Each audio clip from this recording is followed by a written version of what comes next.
muggy day. Sky's gloomy, air's all wet. Oh, man. At least let me finish my sentence. Ugh. Ugh. Cold, cold, cold. Oh.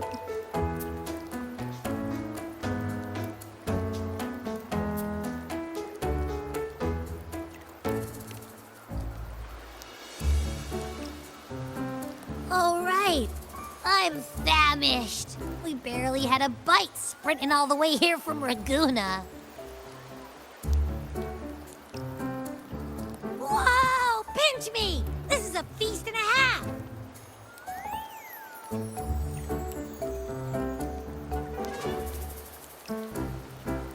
Hey, Rover.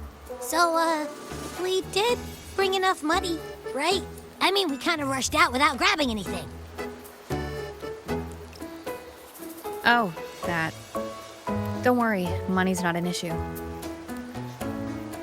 Augusta made sure we're covered. All our food and lodging here in Septimon is built straight to the F4's palace. But I think the owner might have overdone it a little.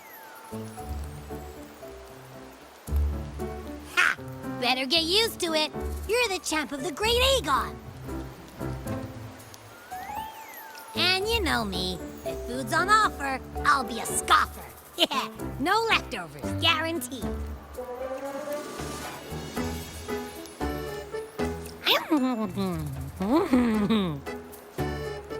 Free stay, free meal. The Zephyr really knows how to treat guests.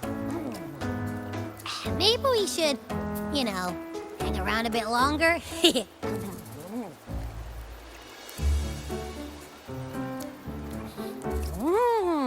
This smells amazing!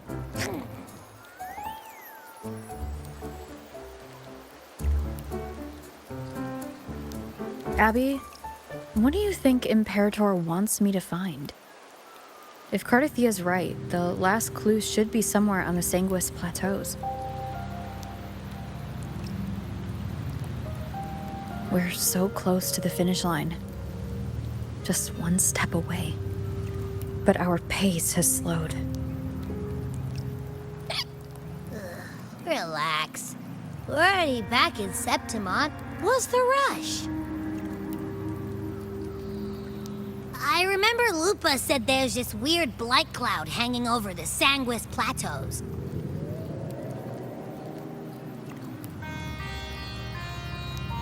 And when the high tide, or whatever, rolls around, all the gladiators go there to hunt tacit discords.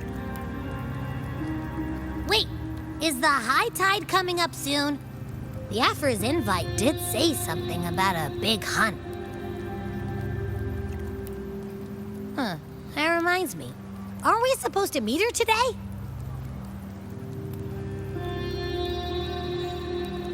A messenger came this morning.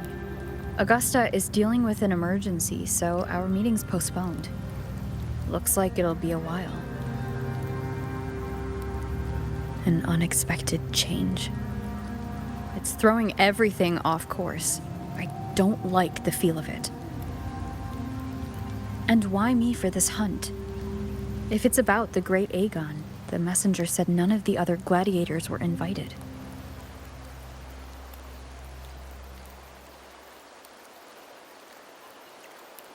Who knows?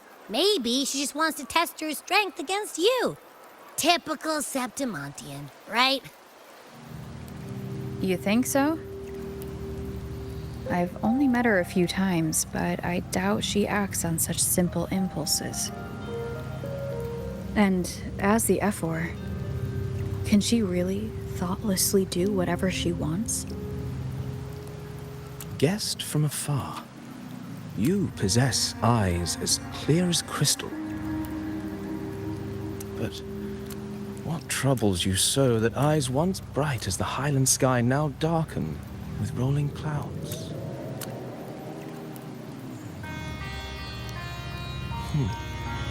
A warrior who walks the blade's edge does not falter over trifles.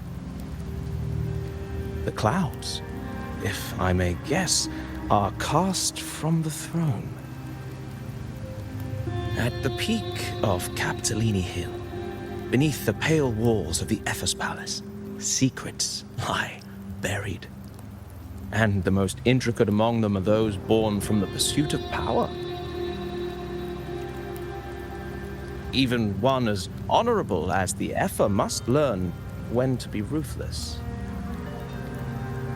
In Septimont, a city forged in iron and blood, anyone who seeks the throne without knowing the cost is no better than a lamb marching to the butcher's knife.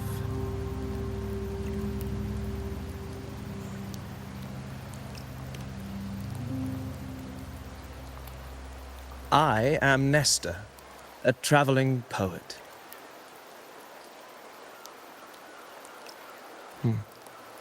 The rains in Septimont never seem eager to leave this season. So then,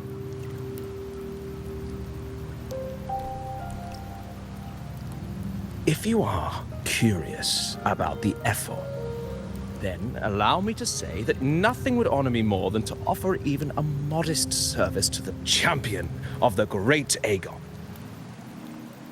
Wait, how do you know she's the champion? And all that stuff about the F-4, too? Huh? Your eyes. Were we talking too loud? To see and to hear are but two of the many ways to perceive. Trusting the senses is a habit, a natural expedience, but not the only option. Truth be told, I've been gathering inspiration for my next epic, and its protagonist is none other than Augusta, the Epher of Septimont. That's why I speak of her with some familiarity. I have a feeling your tale with her will soon be written. And knowing more about those who walk alongside you is rarely without its benefits.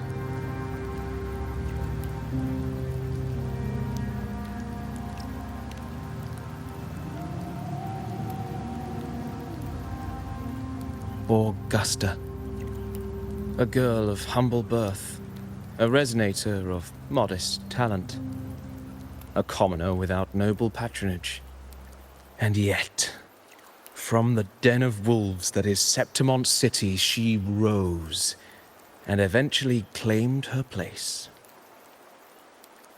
Just like the burning sun was once a cloud of dust.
Fail enough times, and you might eventually succeed. Should we call it resilience? Or mere stubbornness? Or perhaps, for a girl who has lost everything, there was never a second option. She had no one to trust but herself, and naught but a blade to hold. And yet, as the first stanza of an epic, this is nothing extraordinary. Since the lament, across the scorched lands of Solaris, I've heard this story repeat itself, again and again. Greatness. Yes, our era has certainly seen it. But true greatness is never found on the first page of a story. Courage, glory, and honor. Such immortal virtues have been etched in tablet and stone. They are never forged overnight. Light as a thread, elusive as the wind, they weave themselves into every twist of fate, tangling with every insignificant choice we make. I don't know. It's just unbelievable. The Augusta he's talking about, and the F-word we saw in the arena. No way they're the same person. A girl far from home, arriving in the city upon Capitolini Hill in pursuit of strength. No title, no status, no wealth. I doubt anyone at the time could have imagined her rising to where she is now.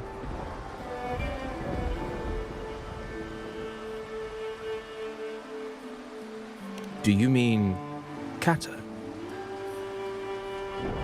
Do you believe Kato handed her that final victory on purpose, and that his scathing words were a test of her resolve?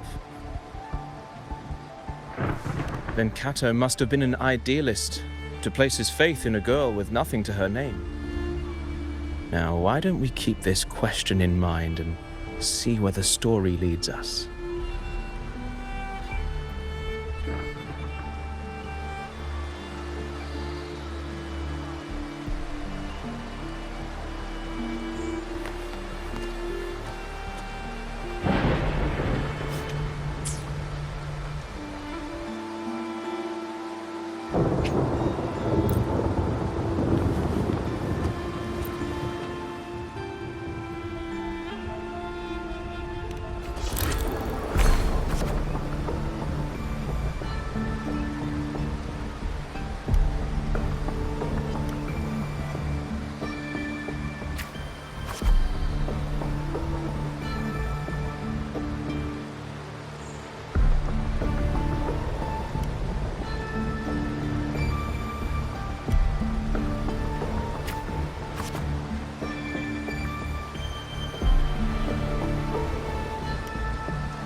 merely the rough shape of a short epic.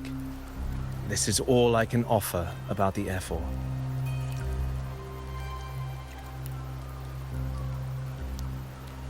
Now, as a listener, what do you make of my narration?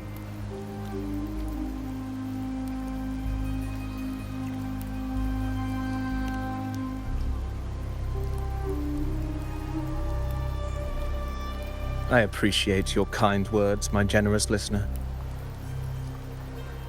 I am only a humble wordsmith, spinning verses and rhymes.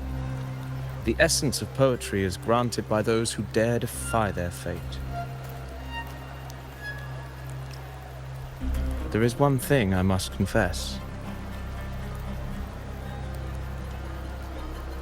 Through my words, your knowledge of the Ephor is partial, at best. Poetry can only offer a glimpse of the true story, the reality of people, events, and things slips beyond the grasp of words. I do not belong in the pages of the epic, so I remain confined to the observer's gaze. I can imagine events and emotions unfold, but I cannot truly recreate them.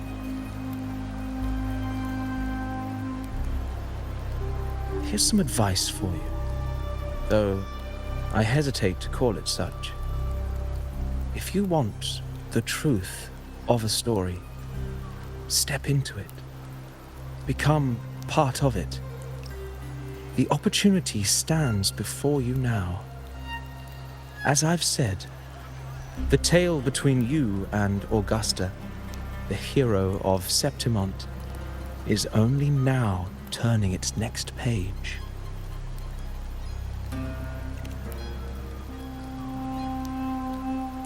It's not difficult to see. Fate flows like the stars, tracing their course. Your destination is written in the steps you take.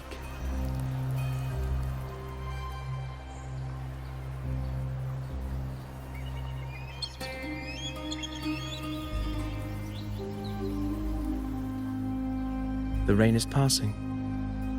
I hear it ceasing its symphony upon the earth. It is time for farewells.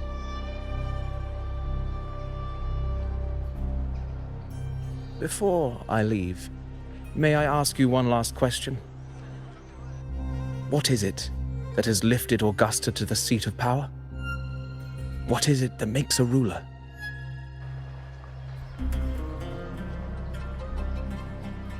Well, I'd say strength.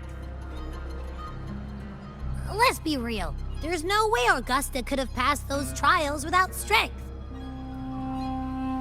Rover, what do you think?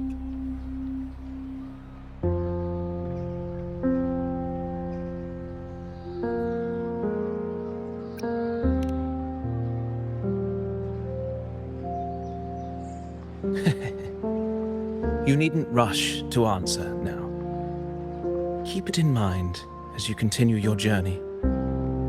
When the final chapter is written, the answer will reveal itself.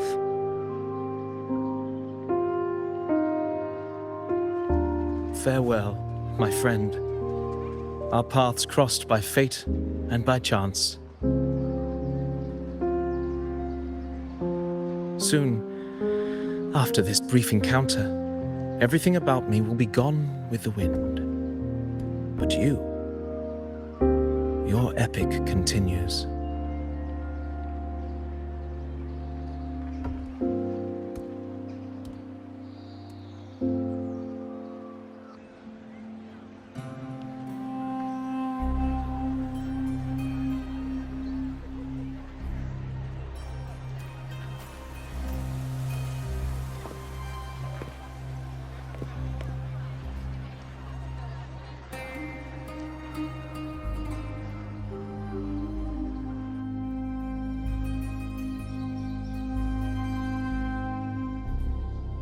Your Excellency, you have indulged her too much. As the priestess, you know is far too unruly in both action and word. It's a disgrace to her title. Indeed. she entered the palace unannounced, uninvited, and with no decorum.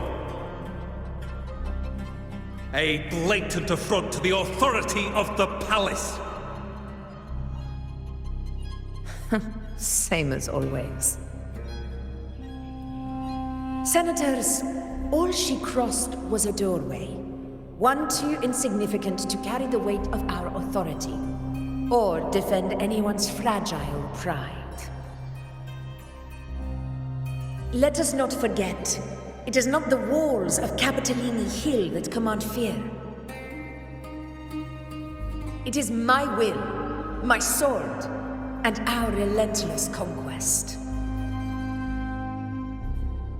I know your fear. You fear a priestess's voice drowning yours, and a rebel challenging the Senate's rules. But listen well. Power does not bow to sycophants, cowering behind their traditions. If you seek power, then step from the shadows. Face me, and prove yourself worthy.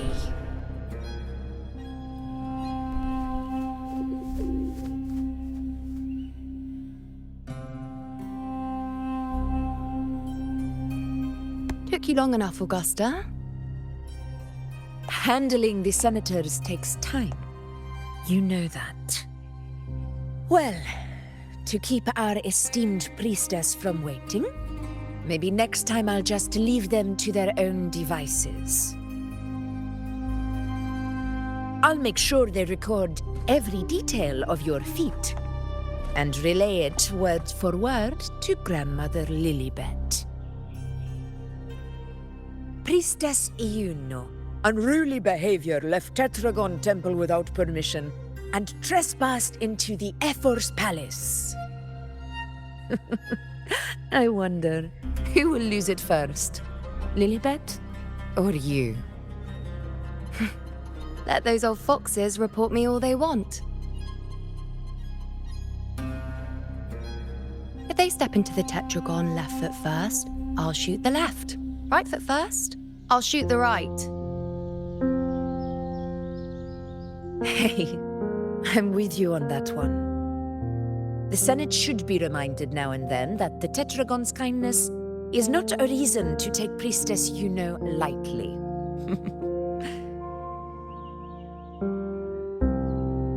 Why didn't you wait there? I had everything handled. We depart for the hunting ground tonight. If anything changed, you could have reached me by my terminal. You didn't need to come all the way here. I want you free of duty until that day arrives. You're overthinking it, Augusta. I'm here to see that person. Grandmother Lilibet said her fate is one of unknowable void. Sounds intriguing enough to make time for.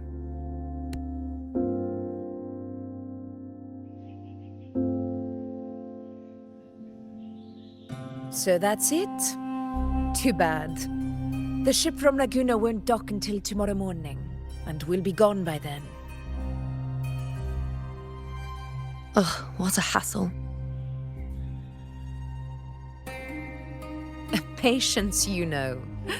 The warrior has accepted the invitation. So, you'll have plenty of time to meet during the hunt.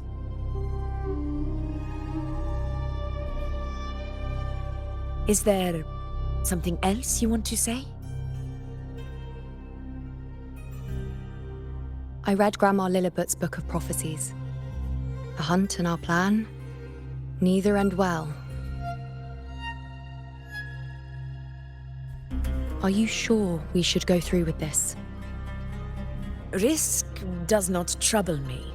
Peril simply requires greater strength. But really, when did you start caring about the temple's traditions?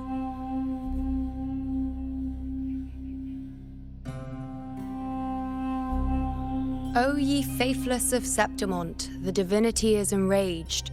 Should your ruler defy their will again, doom shall be your fate.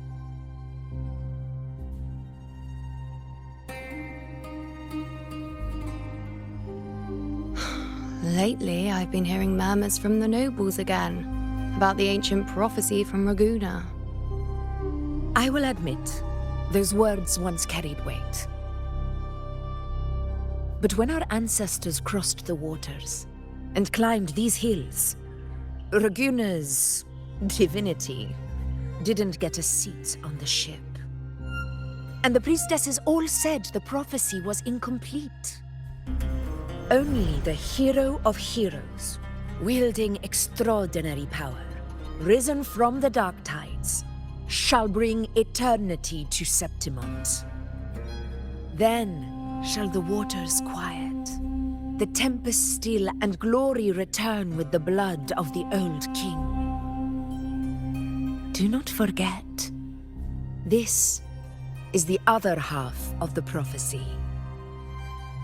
Fabius, Attilius, Valeria, one after another, these heroes have saved Septimont from the brink of ruin. As long as a hero stands, no disaster can break this eternal city.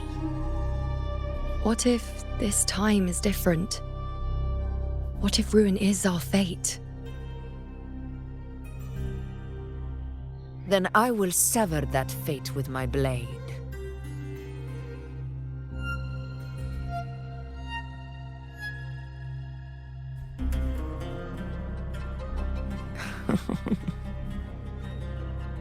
What's so amusing? So, the fearless priestess Iuno can be frightened after all. But it's fine. If you're afraid, don't push yourself. I can handle this alone.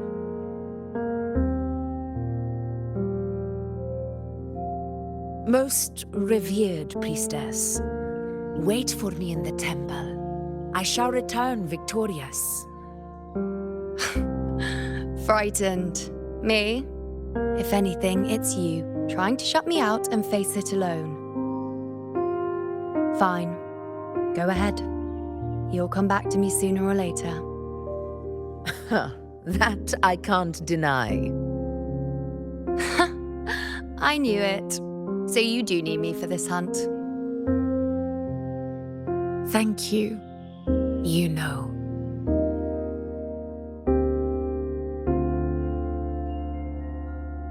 Why are you saying this?